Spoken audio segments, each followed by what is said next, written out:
राधे राधे। स्वागत है आपका अपने चैनल हिंदू विद्या में। आप सभी को जेठ पूर्णिमा और वट पूर्णिमा की हार्दिक शुभकामनाएं। हमारे हिंदू धर्म में पूर्णिमा तिथि का विशेष महत्व है और जीवन में सुख और समृद्धि के लिए जेठ पूर्णिमा के दिन व्रत और पूजा की जाती है। आज का दिन भगवान विष्णु और माता लक्ष्मी जी को समर्पित होता है और इस दिन किए गए पवित्र नदियों में स्नान, व्रत और दान पुण्य से जीवन में सभी फलों की प्राप्ति होती है। और आज चंद्रमा की पूजा करने से कुंडली में चंद्र दोष भी दूर होता है। और सबसे जरूरी बात है कि आज के दिन सुहागिन महिलाएं अपने पति की लंबी आयु की कामना से वट पूर्णिमा का व्रत भी रखती हैं। साथ ही इस दिन वट वृक्ष की पूजा करके सुहागिन महिलाएं सुहाग की सामग्री अर्पित करके वट वृक्ष के नीचे यानी कि बरगद के पेड़ के नीचे बैठकर वट पूर्णिमा की कथा भी सुनती हैं। जेठ पूर्णिमा यानी वट पूर्णिमा की कथा सुनने से पहले आप सभी से अनुरोध है कि आज के दिन सुनी जाने वाली श्री सत्यनारायण भगवान की कथा भी आप हमारे चैनल पर जरूर सुनिएगा। आज के दिन इस कथा को सुनने से पति पर आने वाले हर संकट दूर हो जाते हैं। तो अब सुनिए जेठ पूर्णिमा की कथा। महाभारत एक ऐसा ग्रंथ है जिसमें अनेकों पौराणिक धार्मिक कथा कहानियों का संग्रह है। ऐसी एक कहानी है सावित्री और सत्यवान की, जिसका सबसे पहले वर्णन महाभारत के वन पर्व में मिलता है। जब वन में गए युधिष्ठिर जी मार्ग मुनि से पूछते हैं कि हे मुनिवर, क्या कोई अन्य नारी भी द्रौपदी की तरह पतिव्रता हुई, जो पैदा तो राजकुल में हुई लेकिन पतिव्रता धर्म निभाने के लिए जंगल जंगल में भटकी हो। तब मार्कंडेय ने युधिष्ठिर से कहा कि पहले भी सावित्री नाम की एक नारी इससे भी कठिन पतिव्रता धर्म का पालन कर चुकी है। और फिर मार्कंडेय मुनि युधिष्ठिर महाराज को ये कथा सुनाते हैं कि मध्य देश के अश्वपति नाम का एक बहुत ही बड़ा धार्मिक राजा था, जिसकी पुत्री का नाम था सावित्री। सावित्री जब विवाह योग्य हो गई तब महाराज उसके विवाह के लिए बहुत चिंतित होने लगे। एक दिन उन्होंने अपनी पुत्री सावित्री से कहा कि बेटी, अब तू विवाह के योग्य हो गई है, इसलिए स्वयं ही अपने योग्य वर चुनकर उससे विवाह कर ले। धर्मशास्त्र में ऐसी आज्ञा है कि विवाह के योग्य हो जाने पर जो पिता कन्यादान नहीं करता वह पिता निंदनीय होता है। तब अपने पिता की आज्ञा मानकर सावित्री शीघ्र ही वर की खोज करने के लिए निकल पड़ी। वे राजऋषि होकर रमणी तपोवन में गई। कुछ दिन तक वहां वर की तलाश में घूमती रही। एक दिन मद्रराज अश्वपति अपनी सभा में बैठे हुए देवऋषि नारद से बातें कर रहे थे। उसी समय मंत्रियों के सहित सावित्री देवी वापस लौटी।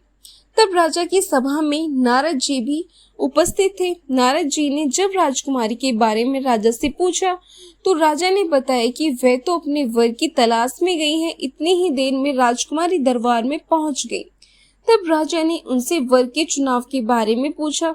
तब उन्होंने बताया कि उन्होंने सर्व देश के राजा के पुत्र को जंगल में पले बड़े हैं, उन्हें पति के रूप में स्वीकार कर लिया है। उनका नाम सत्यवान है। देवऋषि नारद ने सारा वृत्तांत सुना। तब उन्होंने राजा से कहा कि हे राजन, ये तो बड़े दुख की बात है, क्योंकि इस वर में एक दोष है। तब राजा ने पूछा, वे दोष क्या है?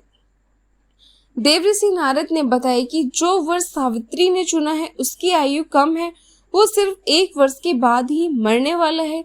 इसके बाद वे अपना देह त्याग देगा।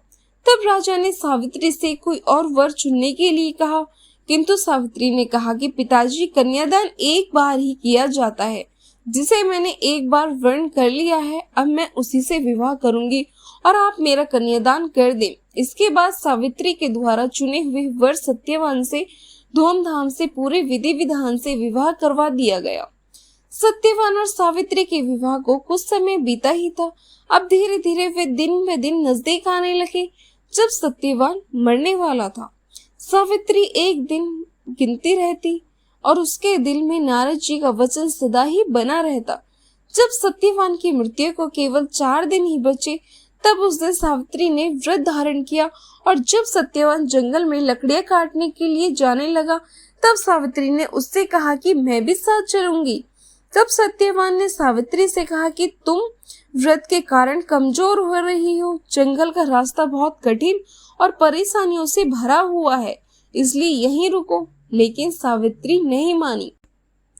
उसने जिद पकड़ ली और सत्यवान के साथ जंगल की ओर चल दी। इधर जंगल में सत्यवान जब लकड़ियां काटने लगा तब अचानक उसकी तबीयत बिगड़ने लगी और वह सावित्री से बोला कि मैं स्वस्थ महसूस नहीं कर रहा हूँ।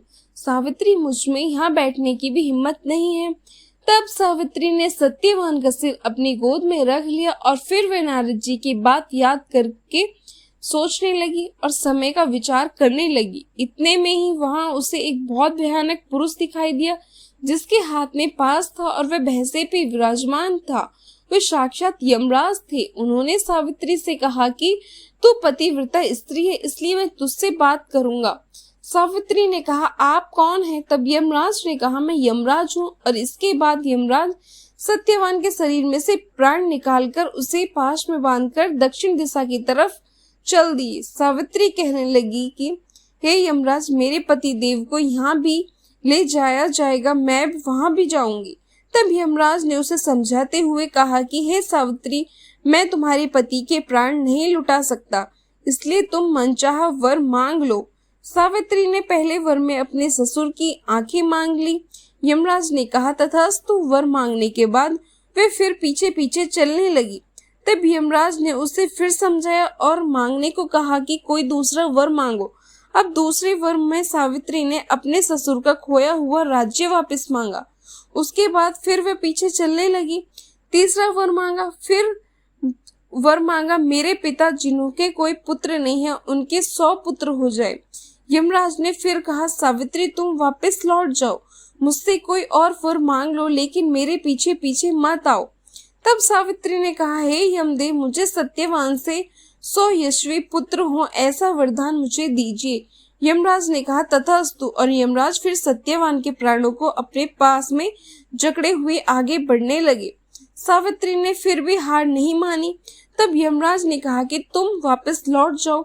अब सावित्री हाथ जोड़कर कहने लगी कि हे मृत्यु के देवता, मैं वापस कैसे लौट जाऊं? अभी अभी तो आपने ही मुझे सत्यवान के 100 यशस्वी पुत्र उत्पन्न करने का वरदान दिया है, और अब आप ही बताइए कि मैं अपने पति के बिना संतान को जन्म कैसे दूंगी? मुझे अपने पति पुनः वापस मिलने ही चाहिए, तभी आपके वरदान की सतर्कता होगी। सावित्री के पतिव्रता, धर्मनिष्ठ और शक्तिपूर्ण वचनों को सुन यमदेव ने सत्यवान के प्राण को मुक्त कर दिया और सावित्री को आशीर्वाद देकर वे अपने लोक को चल दिए। इधर सावित्री सत्यवान के पास पहुंची और जिस बरगद के पेड़ के नीचे सावित्री ने सत्यवान को लिटा रखा था, उस पेड़ को प्रणाम करके उसने बरगद के वृक्ष की परिक्रमा आरंभ की। जैसे ही सावित्री ने परिक्रमा पूर्ण की, सत्यवान के मृत शरीर में प्राण आ गए। सावित्री ने सत्यवान को सारी बात बताई। फिर दोनों खुशी खुशी घर लौट आए। सत्यवान के माता पिता की आंखों की रोशनी वापस आ गई। दमोदर को फिर से अपना राज और राज सिंहासन मिल गया। उधर सावित्री के पिता को 100 पुत्रों को सौभाग्य मिला और सावित्री भाइयों की बहन बन गई। वहीं सावित्री को भी 100 पुत्रों की प्राप्ति हुई। इस प्रकार से सावित्री ने अपने कुल और पितृकुल दोनों का ही कल्याण किया और इस तरह सावित्री के इन पतिव्रता धर्म के पालन की प्रशंसा सभी दिशाओं में फैलने लगी और तभी से वट सावित्री व्रत रखा जाने लगा।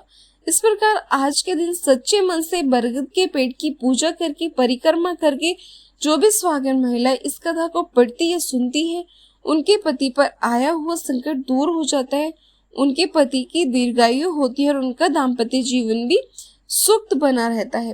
धन्यवाद। अगर आपको आज की कथा पसंद आई हो तो वीडियो को लाइक करना ना भूलें।